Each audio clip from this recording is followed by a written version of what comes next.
monde, femmes, hommes et enfants, vieillards et nouveau-nés, virulente présence camaradesque, amour éperdu venu d'hier, participant là-bas, déjà au jour comme une histoire où la hausse s'étonna d'elle-même et foutu le camp ému du nombre.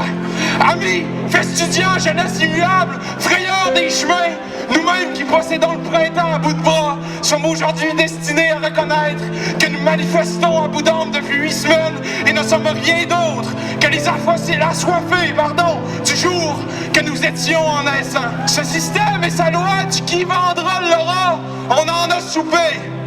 Nous choisissons de ne pas attendre que le ciel s'indigne pour nous prouver qu'un changement majeur ne passe pas toujours par la catastrophe irréversible.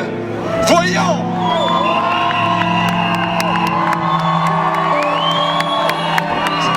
Voyons où nous en sommes à débrider le sens de notre devenir. Voyons dans la révolution notre inassouissable appétit d'un monde meilleur, muni d'un nous, aujourd'hui rassemblés. Voyons ce que le rêve vous permet. J'énumère ici ce qu'au terme de la grève, le Québec d'après la victoire est destiné à être. 1. Le Québec sera un Québec étudiant, vivrant de toute sa jeunesse folle.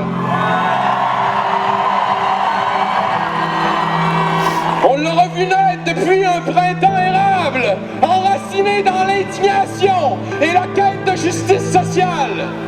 Nous reconnaîtrons sa pleine liberté. C'est l'attendu depuis 3 siècles. Et ce sera notre très grande faute.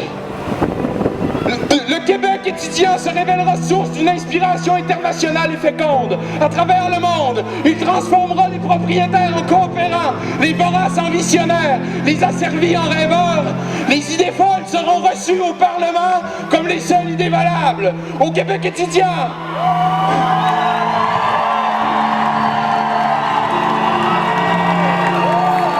au Québec étudiant, l'infantilisation dont nous sommes les victimes aujourd'hui ne sera plus pensable. Les paternalistes de ce monde se regarderont une fois pour de bon dans le miroir pour constater leur condescendance. Dès lors, nous marcherons avec eux, côte à côte, à la hauteur d'un regard.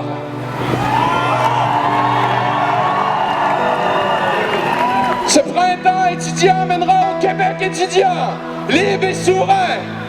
Les réverbations de notre affirmation identitaire seront à l'origine d'une transformation généralisée et générationnelle qui s'étendra partout en Occident. Au Québec étudiant, nous savons encore rêver et nous ne parlerons plus de 1837 et des patriotes comme d'une défaite, mais plutôt comme le premier pas de la grande histoire de la libération du Québec.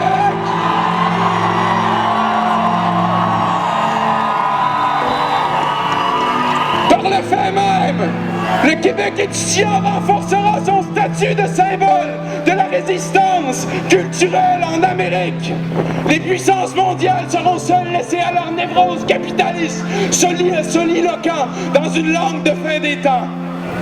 Au Québec étudiant, nous forgerons une fierté démesurée. Nos penseurs, nos professeurs et nos artistes seront notre bien gardé.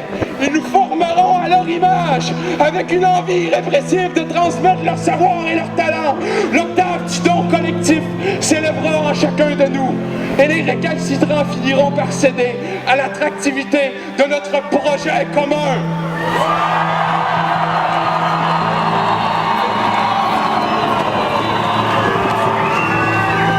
Le statut de la femme aura son monument.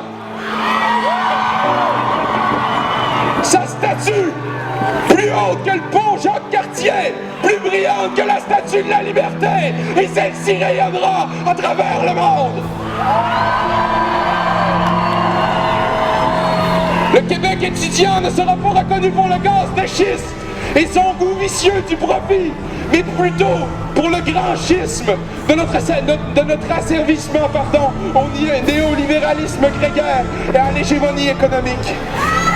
Nous ne parlerons plus du bouclier canadien, mais d'un maillage solidaire spécialement québécois, protégeant nos ressources humaines et naturelles. Nous sommes tricotés sans arrêt à la laine d'outarde. Notre histoire est braquée sur le devenir ensemble, quelque chose comme le début d'une fin. Dans un pays qui a eu chaud longtemps, qui a eu peur pour sa peau, mais qui cette fois-ci reprend le large avec tout, sauf une maudite allure de porte-ordure.